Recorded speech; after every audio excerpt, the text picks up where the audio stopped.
This morning we are blessed by the words of Kathleen Mateague. Into this home we bring our hunger for awakening. We bring compassionate hearts and a will toward justice. Into this home we bring the courage to walk on after hard losses.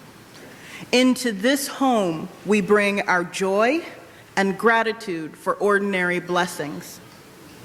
By our gathering, we bless this place. In its shelter, we know ourselves blessed. Welcome to our celebration of life.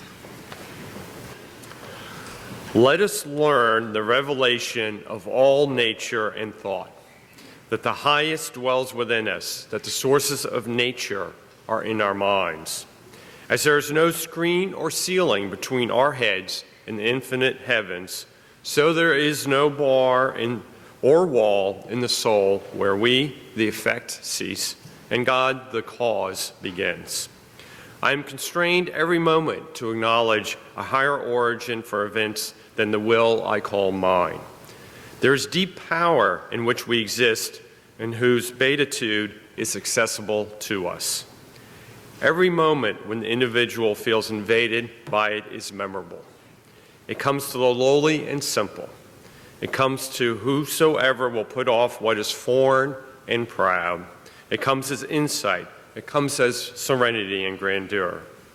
The soul's health consists in the fullness of its reception. Forever and ever, the influx of this better and more universal self is new and unsearchable. Within us is the soul of the whole, the wise silence, the universal beauty, to which every part and particle is equally related, the eternal one. When it breaks through our intellect, it is genius. When it breathes through our will, it is virtue. When it flows through our affections, it is love.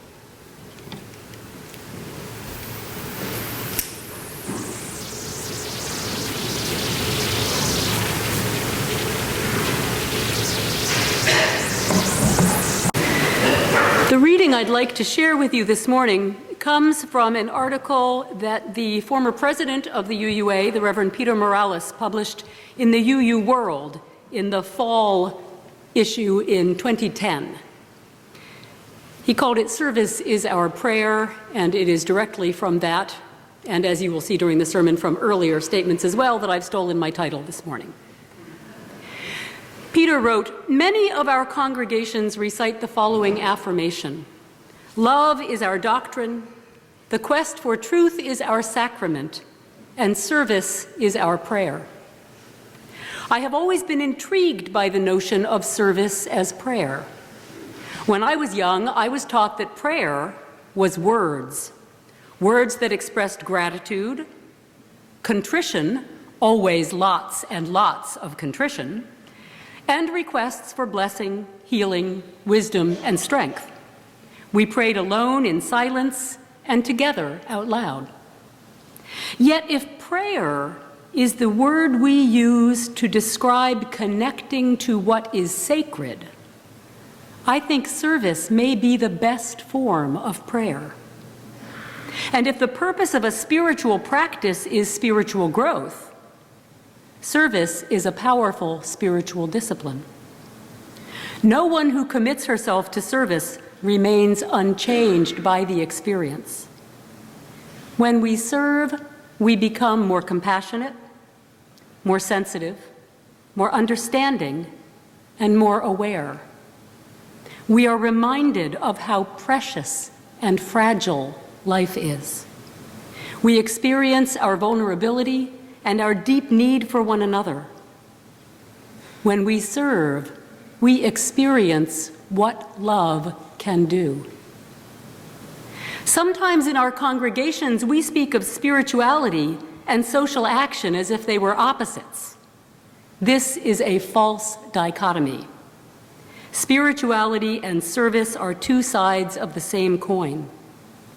Deep spirituality, a loving nature, expresses itself in action. And action that springs from love deepens us and makes us more loving.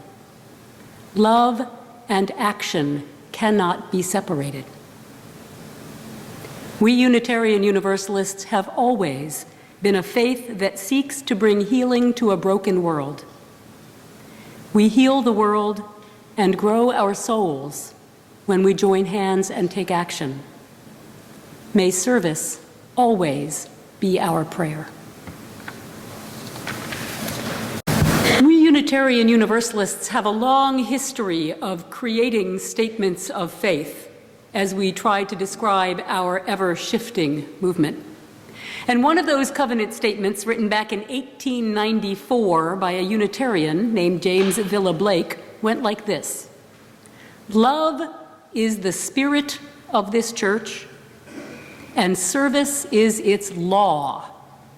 This is our great covenant, to dwell together in peace, to seek the truth in love, and to help one another." Well, I like the idea of service as the law of the church. If you think about what usually shows up in church law, you might think of things like the Ten Commandments, all the things that you are forbidden to do. And while most of us would probably agree that we shouldn't kill people or break our promises, much of traditional church law forbids things that most of us think are just fine, thank you, like homosexuality and birth control and ordaining women. At least I think those things are fine. So church law traditionally has been defined as that which allows the people in the church to know what is acceptable and what is unacceptable. And it is, for the most part, restrictive, a list of all the things you may not do. But here is James Villa Blake saying that love is the spirit of this church and service is its law. The one and only law he sees fit to mention is not something you can't do, but something you must do. And the one thing that he considers worthy of being called church law is service to others. Then in 1933, a Universalist named L. Griswold Williams took Villa's covenant and adapted it a bit. And his version went like this: "Love is the doctrine of this church, the quest of truth is its sacrament, and service is its prayer. To dwell together in peace, to seek knowledge in freedom, to serve the human need, to the end that all souls shall grow into harmony with the divine. Thus do we covenant with each other and with God." So Williams leaves out the idea of law altogether, saying that love is our doctrine and service is our prayer, part of what is necessary if souls are to grow into harmony with the divine. Now, I like both versions of this covenant. I like the idea of service as our law and service as our prayer. Both make it abundantly clear that it's at the heart of our faith, one way or another. Calling it law emphasizes a sense of obligation, and I sometimes need that when I'm feeling lazy or self-indulgent. But it was the idea of service as prayer that would not let go of me. Because I have been guilty of what Peter Morales talks about in his article, of seeing spirituality and social action. Well, he said we see them as opposites. I've never seen them as opposites, but I've seen them as separate from one another. Two different things. Some people really care about service and social action, and some people really care about spirituality. And as he says, they are part and parcel of one another. If the purpose of a spiritual practice is spiritual growth, then service is a powerful spiritual discipline. And he reminds us of the many ways that we're changed, deepened, made more fully human when we serve others. When we think of service as law, we're reminded that we have a duty to serve others for the sake of the people we serve. When we think of service as prayer, we're reminded of how much serving others benefits us. And while it's true that service deepens and humanizes us as individuals, I want to lift up the ways that serving others also deepens and benefits us as communities. For one thing, working together on service projects brings people together and strengthens the bonds among us. You've probably all experienced that at one time or another. There is nothing like a common project to bring people together. We get to know each other in new ways when we work side by side. We get to know people from other groups who join us in the work. We get to know the people we're serving. The act of serving brings all kinds of people together in all kinds of ways. Now, as an example of this, the little Mennonite church where I am a member served a free turkey dinner yesterday in Sellersville, in Percy. Sorry, I live in Sellersville, church is in Percy. Served a free turkey dinner yesterday in Percy, Pennsylvania. 2 women in our tiny little congregation decided that this was something they wanted to do for our local community. They solicited donations from the community. They wound up with 16 turkeys and about as many pies, and they roasted all those turkeys. They recruited church members and friends to help. They peeled and mashed 50 pounds of potatoes. They made stuffing and gravy from scratch. The green beans were canned. Flyers went up, bright orange flyers all over town with a picture of a turkey saying, "Free turkey dinner with all the trimmings, come and eat your fill, Saturday, 1 to 5. They had no idea how many people would show up, whether they would have mountains of leftover turkey or whether they'd run out halfway through. They just went at it with love and faith and hoped for the best. Well, I had not expected to be part of the project because I had a prior commitment out of town that was going to keep me unavailable the entire day. But my schedule changed and I was home by mid-afternoon yesterday. And now I have to go into confession mode. Some of you who know me, have known me over the years, know that I tend to write sermons quite close to the time at which I have to deliver them. So yesterday afternoon, I was so grateful to be home earlier than I had expected, with all this time stretching in front of me in such a leisurely process of putting the pieces together in their final order and putting the finishing touches on them. But the sermon would not gel. And I finally realized why. Because I was sitting at home at my desk thinking theoretically about the value of service, while less than a mile and a half away, my own church people whom I love and cherish were working their little hearts out feeding our local community. I had justified not going over by saying to myself, well, they weren't expecting me anyway, and I have a sermon to write. But I was trying to write a sermon about service being our law and our prayer. You should have seen the look on the pastor's face at my little Mennonite church when I told her this story when I got there, because I put the sermon on hold and I went over to help. Now, by the time I got there, the actual meal service was winding down, but I was in plenty of time to help with cleanup. They had served well over 100 people. They used every scrap of turkey, but they didn't have to send anyone away hungry. And what really struck me was the warmth and the sense of connection that I could feel humming in that social hall. On every level, there was the obvious camaraderie among the people working in the kitchen, dishing out food and clearing tables and taking plates for people. Then I noticed that many of those helpers were not even members of our church. They were friends of the powerhouse of a woman who had decided this needed to happen, and she had gotten them to come along and help. So church people were connecting with each other.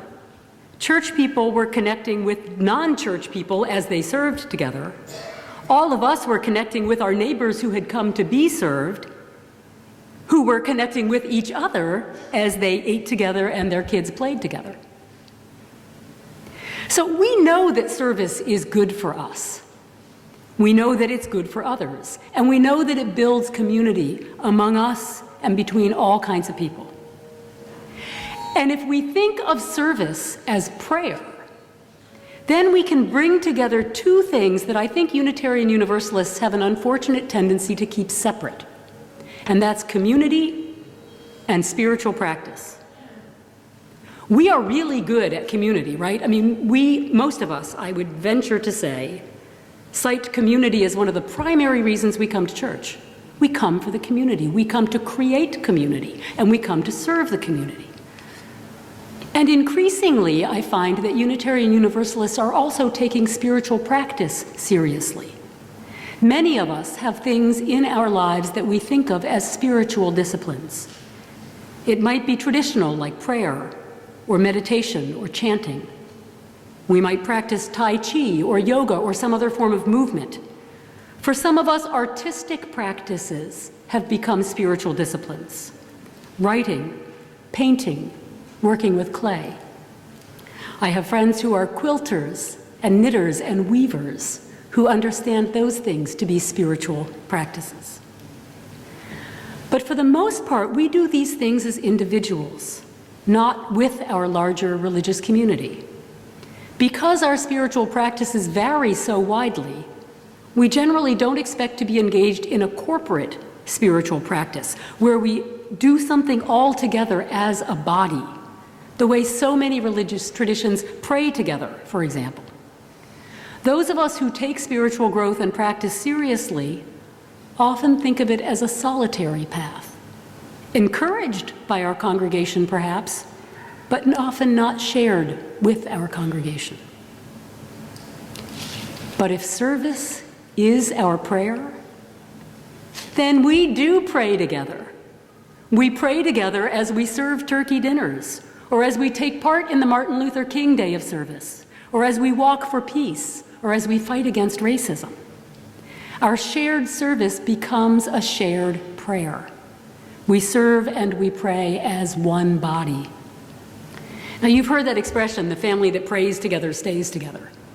And I've always thought that was a little simplistic because family dynamics are very complicated things and not everything can be solved by prayer. But I do think the bonds that form when people engage in a shared spiritual practice are very powerful bonds. So maybe the congregation that serves together stays together. When we put our hearts and our spirits into common work, the differences among us become much less important because we turn our focus to a greater good. Now, service is a really big topic, and I know you're exploring it all month. I've mostly been talking about the hands-on kind of service, providing food, helping with specific practical needs. But we also serve when we work for justice. And I want to take just a moment to talk about that. There's a parable that you may know already about a small village where the villagers have gathered by the river to have a picnic and share a beautiful afternoon. They're sharing food and conversation and having a lovely time, and then somebody notices a baby in the river, splashing and crying. And the baby is going to drown. So of course someone wades in and rescues the baby. And then they notice another baby coming down the river, and they pull that baby out, and soon babies are coming downstream faster and faster. And the entire village is working together to rescue this flood of babies. They organize committees, they get a structure in place, they figure out how to be as efficient as possible to save these babies. And then a couple of people break away from the group and start walking upstream. Somebody says, "Where are you going? We need your help to save these babies." And they responded, "We're going upstream to stop whoever is throwing them in the water." When we serve others, we meet their immediate needs. Somebody has to pull those babies out of the water before they drown. When we work for social justice, we try to address the larger issues that created the needs in the first place. We go see why the babies are ending up in the river and figure out what we can do to stop that from happening. My little church served a meal to hungry people yesterday, and those people left the church full. But a lot of them are probably hungry again today, and we need to figure out what we can do about that. Just as people pray in many different ways, we serve in many different ways. And just as the prayers of others can bring us strength and comfort, so can the services that others provide. Sometimes we're comforted and encouraged when we receive service. Other times, we're inspired by service that we observe that reminds us to think about what we ought to be doing. And sometimes, we struggle to feel capable of serving. I chose that story about the leaky bucket to use with the children, because I think sometimes we get stuck in thinking that we don't have enough. We're not good enough, we're not complete enough, we don't have our own act together well enough, whatever it might be, that we're not ready or able to serve others or do anything to make the world a better place. Until we feel that we can give from some place of complete abundance. You know, once I'm sure that I'm filled up, then I'm ready to give some of it away. When we feel depleted or inadequate, it's sometimes hard to be willing to serve or to feel as if we have anything to offer. Yesterday, I thought I didn't have the time or the energy to serve because I had a sermon to write. And I do believe that we need to be careful not to deplete ourselves, not to give until we're completely used up. I don't think that's a healthy model. But I also believe that the advice my mother used to give me when I was all caught up in my own unhappiness as a teenager was sound advice. Do something for someone else, she would say, you'll feel better. I expect some of you have heard that too, and perhaps said it to your own kids. If service is our prayer, we don't have to wait until we feel strong or generous or inspired before we serve. We can serve to help us feel stronger and more generous and more inspired. After all, a lot of times when people pray, they're not praying because they feel so spiritually complete and full. They pray out of a need for spiritual fullness and completion.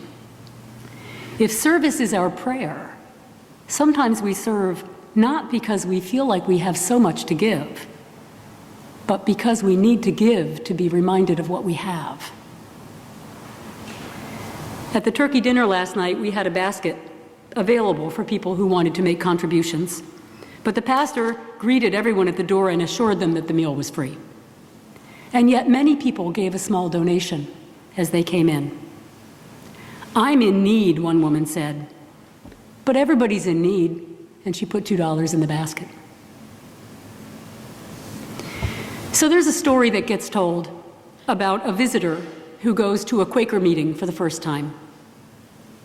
And after sitting in the silence for about 10 minutes and getting increasingly uncomfortable, he turned to the person next to him and said, "When does the service begin?" And the kind friend sitting next to him replied, "The service begins when the meeting ends." When our meeting this morning ends, you have the chance to explore what kind of service you might like to begin. There's a social justice fair today, and there will be representatives from many different groups in this church who will share information and invite you to get involved in the countless ways that USG is already working so hard to make a difference in this community. So I will leave you with the closing words of Peter Morales' essay. We Unitarian Universalists have always been a faith that seeks to bring healing to a broken world. We heal the world and grow our souls when we join hands and take action. May service always be our prayer. May it be so.